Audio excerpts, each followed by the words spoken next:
Okay student, இப்போ நம்ம அடுத்து பார்க்க வேண்டிய டாபிக் வந்து பார்த்திங்கன்னா மென்சுரல் சைக்கிள், மாதவிடாய் சுழற்சி. இதை பற்றி தான் பார்க்க போகிறோம்.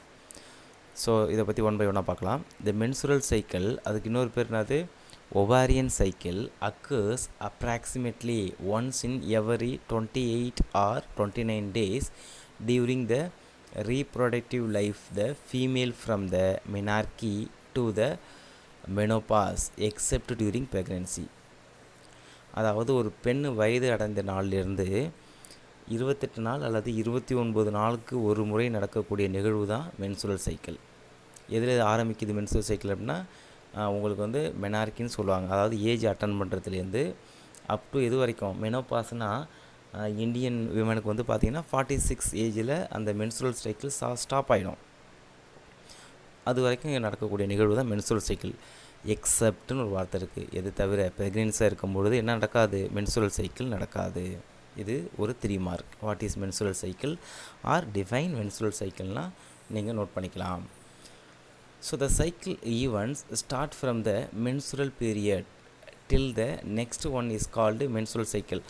ஒரு மென்சுரல் சைக்கிள் முடிஞ்சு அடுத்த மென்சுரல் சைக்கிள் ஸ்டார்ட் ஆகுதில்ல, அது வரைக்கும் இருக்கக்கூடிய அந்த கேப்புக்கு, அந்த இதுக்கு, அந்த டியூரேஷனுக்கு பேர் தான் வந்து பார்த்திங்கன்னா மென்சுரல் சைக்கிள்னு கொடுக்குறாங்க. அது ஒரு நிகழ்வு. சரிங்க சார், இதில் என்னென்ன ஃபேஸஸ் இருக்குது, நிலைகள் இருக்குதுன்னு அப்படின்னு பார்த்தீங்கன்னா, மொத்தம் இதை 4 நிலைகளாக பிரிக்கிறாங்க இந்த மென்சுரல் சைக்கிள். அதை நீங்கள் நோட் பண்ணிக்கணும். ஒன்று வந்து பார்த்திங்கன்னா என்ன அப்படின்னா,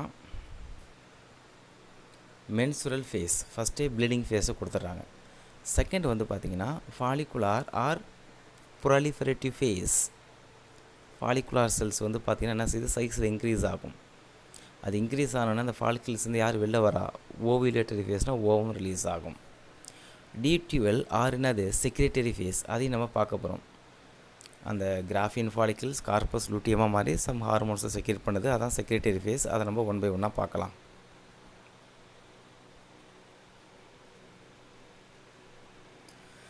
மென்சுரல் சைக்கிள், மாதவிடாய் சுழற்சி. The cycle start with the menstrual phase when menstrual flow occurs at last for 3 to 5 days. அதாவது மென்சுரல் சைக்கிள் வந்து எப்போ ஸ்டாப் ஆகும்னா, அந்த மென்சுரல் ஃப்ளோ தான், அந்த பிளட் ஃப்ளோ ஆகும், அவுட்கம் ஆகுது. அது எத்தனை நாளைக்கு இருக்குன்னு சொல்கிறாங்க அப்படின்னா 3 to 5 days, 3லேருந்து 5 நாளைகளுக்கு அந்த பிளட் ஃப்ளோ இருக்கும். Menstrual flow is due to the, எதனால் அந்த மென்சுரல் ஃப்ளோ இருக்குது, அந்த பிளட் கம்ஸ் வெளில வருது அப்படின்னா, endometrial lining of the uterus. யூட்ரஸில் வந்து பார்த்தீங்கன்னா இன்னர் மோஸ்ட் லேயர் நம்ம பார்த்துருப்போம். ஸ்ட்ரக்சர் ஆஃப் வந்து ஃபீமேல் ரீப்ரொடக்டிவ் சிஸ்டம் படிக்கும்பொழுது அந்த யூட்ரஸோட உள்ளார இருக்கக்கூடிய அந்த லேயருக்கு பேர் எண்டோமெட்ரியம். மிடில் வந்து பார்த்திங்கன்னா மயோமெட்ரியம் பார்த்துருப்போம், அதான் கண்ட்ராக்ஷனுக்கு. வெளியில் வந்து பார்த்திங்கன்னா பெரிமெட்ரியம், 3 லேயராக இருக்குன்னு பார்த்துருப்போம். அதில் மென்சுரல் சைக்கிள், இந்த ப்ரெக்னென்சி எல்லாமே ஈவெண்ட்ஸ் அக்கர் ஆகுது வந்து பார்த்திங்கன்னா எந்த லேயர், அது எண்டோமெட்ரியல் லேயர். நான் மறுபடியும் ரீகால் பண்ணியிருக்கேன் உங்களுக்கு. lining of the uterus, and it is blood vessels due to decline in the level of progesterone. Underline பண்ணிக்க. இன்னொன்று என்னது, ஈஸ்ட்ரோஜன்.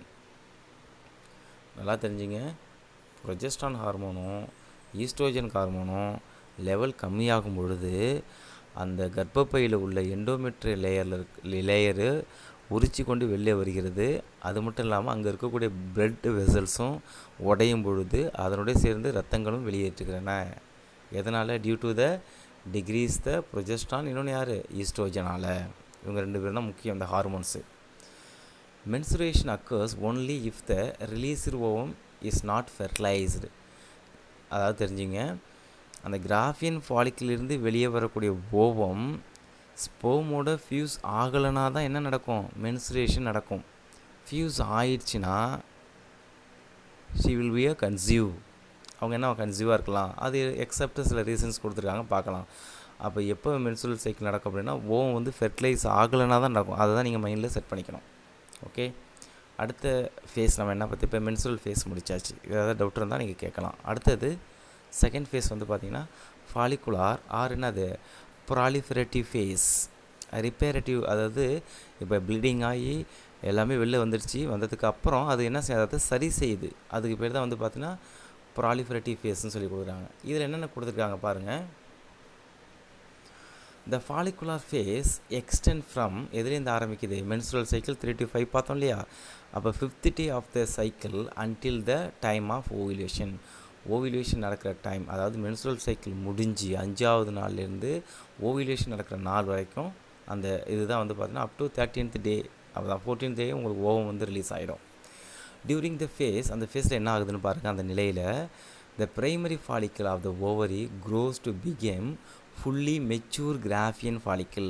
சின்னதாக இருக்கக்கூடிய பால் என்ன செய்யுது, பெருசு அளவில் வளருது. ஏன் வளருது, உள்ள இருக்கக்கூடிய ஓவம் இப்போ தான் வளரும். அப்போ சின்னதாக இருக்கக்கூடிய அந்த ஃபாலிக்கிள்ஸ் பெருசாக வளர்ந்தும் பொழுது அது என்ன ஃபாலிக்கிளாக மாறுது, கிராஃபியன் ஃபாலிக்கிள்ஸாக மாறுது. அதுக்கப்புறம் அடுத்த வேலைகளை பாருங்கள். இந்த நிலையில் என்ன நடக்குது, அப்போ சின்ன கிராஃபியன் ஃபாலிக்கிள் பெருசாக மெச்சூர் கிராஃபியன் ஃபாலிக்கிளாக மாறுது. The endometrium regenerates through the proliferation. Endometriumனா inner layer of the uterus. அது வந்து regenerates, proliferation, தன்னை சரி செய்து கொள்ளுது. These changes in the ovary and the uterus are introduced by the increased secretion of என்னது gonadotropin like என்னது follicle stimulating hormone, இன்னொன்று யார் luteinizing hormone LH. அப்போ இந்த வேலைகள்லாம் செய்கிறது யார் அப்படின்னா gonadotropin அப்படின்னா ரீப்ரொடக்டிவ் ஹார்மோன், எஸ்பெஷலி FSH, இன்னொன்று யார்ப்பா LH. It stimulate follicular development, அதுதான் இந்த ஃபாலிக்கிள்ஸ் இருக்குல்லையே அதனால் பெருசாக்குது. And secretes the oestrogen by the follicular cells. அந்த செல்லு வளர்ந்துட்டு இருக்கும் பொழுதே அது என்ன ஹார்மோன்ஸும் செக்ரேட் பண்ணுது, ஈஸ்ட்ரோஜன் ஹார்மோன்ஸை செக்ரேட் பண்ணுது. அப்போ இந்த இது புரியுதா உங்களுக்கு. செகண்ட் ஸ்டேஜ் இதில் டயக்ராம் பார்த்தீங்கனாலே உங்களுக்கு தெரியும்.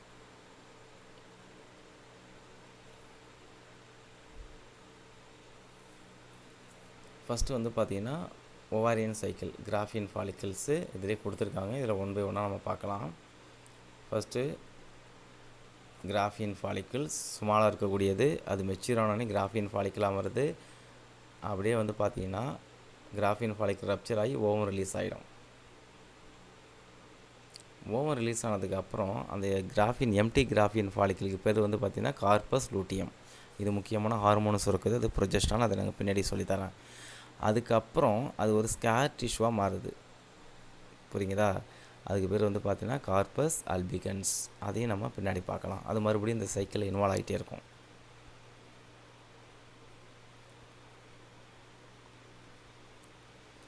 மூணாவதாக நம்ம பார்க்க வேண்டிய சப்கேட்டிங் வந்து பார்த்திங்கன்னா ஓவிலேட்டரி ஃபேஸ். ஓவிலேட்டரி ஃபேஸில் தான் என்ன ரிலீஸ் ஆகுது, ஓவம் உங்களுக்கு ரிலீஸ் ஆகுது. போத்து LH லுட்டினைசிங் ஹார்மோன் அண்ட் இன்னொன்று யார் and FSH follicle stimulating hormone attain peak level. இந்த மூன்றாவது நிலையில் தான் 2 ஹார்மோன் லெவல் வந்து அதிகமாக இருக்கும். பீக்குன்னா ஹைன்னு அர்த்தம். இந்த middle of the cycle about எத்தனாவது நாள், 14வது நாள் மென்சுரேஷன் நடந்து 14th டேயில் தான் என்ன ரிலீஸ் ஆகும், ஓவம் ரிலீஸ் ஆகும். Maximum secretion of LH during the mid cycle called LH சர்ஜின்னு சொல்கிறாங்க. அப்போ இந்த மிடில் டைமில் யார் அதிகமாக இருக்கா, LH அதிகமாக இருக்குது. அப்போ LH அதிகமாக இருக்கிறதுனால அது LH லுட்டினைசிங் ஹார்மோன் சர்ஜ்னு ஹைன்னு அர்த்தம். Induce the rupture of the Graafian follicle. அப்போ ஓவத்தை வந்து அந்த கிராஃபியன் ஃபாலிக்கிளை உடைக்கிறது யார் அப்படின்னா oestrogen hormone. And the release of ovum, அது அந்த ஓவம் வந்து எந்த ஸ்டேஜில் உள்ளே இருக்குன்னு நம்ம பார்த்துருப்போம், செகண்டரி ஊசைட்டாக இருக்கும், ஃப்ரம் த ஓவரிலேருந்து வெளில வருது. This process is called ovulation. இப்போ உங்களுக்கு வந்து ஓவரியை வந்து பெருசாக்கி காட்டினாலே உங்களுக்கு தெரியும். 1 by 1 இதிலே நான் இது வரேன். Developing primary follicle. Primary follicles என்ன செய்து டெவலப் ஆகுது. இதுக்கு எந்த ஹார்மோனுக்கு காரணம் முக்கியம், ஈஸ்ட்ரோஜன் ஹார்மோன் வந்து பார்த்திங்கன்னா ரொம்ப முக்கியம். நெக்ஸ்ட்டு வந்து பார்த்திங்கன்னா இந்த பிரைமரி ஃபாலிக்கல் என்னவா மாறுது, உங்களுக்கு செகண்டரி ஃபாலிக்கலாக மாறுது. சரிங்களா. Secondary follicle and follicular cells and follicular ஃப்ளூயிடை காமிக்கிறாங்க. அதுக்கப்புறம் உள்ளே இருக்கக்கூடிய அந்த மசில்ஸுக்கு அந்த இதுக்கு பேர் வந்து பார்த்திங்கன்னா stroma. So mature Graafian follicle இதான் நல்லா மெச்சூர் ஆகிடுச்சு. அதுக்கப்புறம் வந்து எது ரப்ச்சர் பண்ணுது, அந்த ஈஸ்ட்ரோஜன் அந்த கிராஃபியன் ஃபாலிக்கலை உடச்சோடனே யார் வெளில வந்துடுறா, ஓவம் 14th டே. சம் வேரியேஷன் இருக்கலாம், 2 days முன்னாடி இருக்கலாம், 2 days பின்னாடி கூட இருக்கலாம். ஆனால் நார்மல் விமனுக்கு வந்து பார்த்திங்கன்னா இதான் நடக்கும். அப்புறம் வந்து பார்த்திங்கன்னா அது வெளில வந்ததுக்கப்புறம் அந்த empty Graafian follicle early corpus லூட்டியமாக மாறுது. அதுக்கப்புறம் கார்பஸ் லூட்டியம் ஃபுல்லி ஃபார்ம்டு நல்லா மாறிடுது. இப்போ தான் அது ப்ரொஜெஸ்டரான் ஹார்மோன்ஸை செக்ரேட் பண்ணும். மறுபடியும் வந்து பார்த்திங்கன்னா ஆட்டென்டிக் ஃபாலிக்கலாக மாறி அதுக்கப்புறம் கார்பஸ் அல்பிகன்ஸாக மாறி மறுபடியும் இந்த சைக்கிளில் இன்வால்வ் ஆகும். இதுதான் இதோட நேச்சர் கொடுத்துருக்காங்க. ஓகே, அடுத்த ஸ்டேஜ் நம்ம எங்கே போகிறோம் அப்படின்னா வந்து பார்த்திங்கன்னா லூட்டியல் ஆர் என்னது secretory phase. So during luteal phase the remaining part of the graphene follicle is transformed into the transitory endocrine gland. transitoryனா temporary. அப்போ அந்த கிராஃபின் ஃபாலிக்கிள் ஒரு தற்காலிகம் எண்டோக்ரைன் கிளாண்டாக மாறுது. அதுக்கு பேர் தான் என்ன கொடுக்குறாங்க அப்படின்னா கார்பஸ் லூட்டியம். அதுக்கு பேர் என்னது கார்பஸ் லூட்டியம். இது 1 மார்க்கில் நோட் பண்ணிக்கணுங்க. இந்த corpus luteum secrete large amount of progesterone. நான் சொன்னேன் இல்லையா, அதுதான் என்னது அளவுக்கு அதிகமாக ப்ரொஜெஸ்ட்ரானை செக்ரேட் பண்ணுது. இஃப் ஃபெர்டிலைசேஷன் டேக்ஸ் பிளேஸ், கருவுறுதல் நடைபெற்றதுன்னா it paves the way for implantation of the fertilized ovum. கருவுறுதல் நடைபெற்ற அப்புறம் கரு பதிதலுக்கு யார் தேவை? ப்ரொஜெஸ்ட்ரான் தேவை. அதனால தான் இதை ப்ரெக்னென்சி ஹார்மோன்ஸு சொல்லுவாங்க. த யூட்டிரன் வால் செக்ரேட் நியூட்ரிஷியஸ் ஃப்ளூயிட். கருவுற்றதுக்கு அப்புறம் அந்த கர்ப்பப்பை சுவர் வந்து பார்த்திங்கன்னா ஒரு நியூட்ரிஷியஸ் ஒரு சத்தான உணவு லிக்யூடு ஒரு திரவத்தை சுரக்குது இந்த யூட்ரஸ் ஃபார் த ஃபீட்டஸ். எதுக்காக? கருவுக்காக. So this phase is called secretory phase. இப்போ புரியுதா உங்களுக்கு? அந்த கர்ப்பப்பை சுவர் அந்த கருவுக்கு ஒரு நியூட்ரியன்ஸ் ஒரு உணவு லிக்யூடு ஒரு திரவத்தை சுரக்குது. அதனால தான் இந்த ஃபேஸுக்கு என்னது செக்ரிட்டரி ஃபேஸ்ன்னு சொல்கிறாங்க. During pregnancy all events of the menstrual cycle stop. இப்போ கருவுட்டாச்சுன்னா மென்சுரல் சைக்கிள் எதுவுமே நடக்காது. And there is no menstruation. நான் சொன்னது தான். இந்த ஆப்சன்ஸ் ஆஃப் ஃபெர்டிலைசேஷன். இப்போ கரு வெளில வருது, அப்போ ஃபெர்டிலைசேஷன் நடக்கலை அப்படின்னா இந்த கார்பஸ் லூட்டியம் டீஜெனரேட்ஸ் ஆர் என்ன சொல்கிறாங்க அழிந்துடும். And completely and leaves a scar tissue. ஸ்கேர்னால் ஒரு வடுவாக மாறிடும். அப்போ கிராஃபின் ஃபாலிக்கிள் வெளில வந்தது கார்பஸ் லூட்டியம், கொஞ்ச நாள் கழித்து அது கார்பஸ் அல்பிகன்ஸாக ஒரு தழும்பான ஒரு வடுவான ஒரு திசுவாக மாறிடுது. It is also initiate the disintegration of the endometrium. அது எங்கே போய் அழிஞ்சு ஒட்டிக்குது அப்படின்னா எண்டோமெட்ரியத்தில் போய் அழிஞ்சு ஒட்டிக்கும். லீடிங் டு த அது ஒட்டினதுக்கப்புறம் மென்சுரேஷன் நடக்குது, மேக்கிங் த நெக்ஸ்ட் சைக்கிள் நடக்குதுன்னு சொல்லி கொடுத்துருக்காங்க. இந்த டயக்ராம் பார்த்தாலே உங்களுக்கு தெரியும். இதில் 1 by 1ஆகவே கொடுத்துருக்கான். அதை பார்த்துங்க, சொன்னது தான் இருக்கும். சரிங்களா? நெக்ஸ்ட்டு இந்த டாப்பிக்கோடைய அந்த மென்சுரல் சைக்கிள் இதோட மட்டும் நீங்கள் என்ன நோட் பண்ணிக்கிட்டால் போதும், ஒரு 5 மார்க்காக நோட் பண்ணிக்கிட்டால் போதும். அந்த 4 ஸ்டேஜஸ்ஸு அதுக்கான நோட்ஸு ப்ளஸ் அதுக்கான டயக்ராம்ஸ் மட்டும் நீங்கள் கொடுத்தாலே போதும். சரிங்களா? நெக்ஸ்ட் நம்ம பார்க்க வேண்டிய டாபிக் வந்து பார்த்திங்கன்னா இதில் மென்சுரல் ஹைஜீன். சரிங்களா? மாதவிடாய் ஹைஜீன்னா உங்களுக்கே தெரியும். நம்ம வந்து எவ்வளோ க்ளீனாக இருக்கணும் அப்படிங்கிறதான் கொடுத்துருக்காங்க. So menstrual hygiene is a vital for good health. அது ரொம்ப முக்கியம் நல்ல உடல்நலம் பெறதுக்கு. Clean and safe absorbable clothing material use பண்ணிக்கணும்.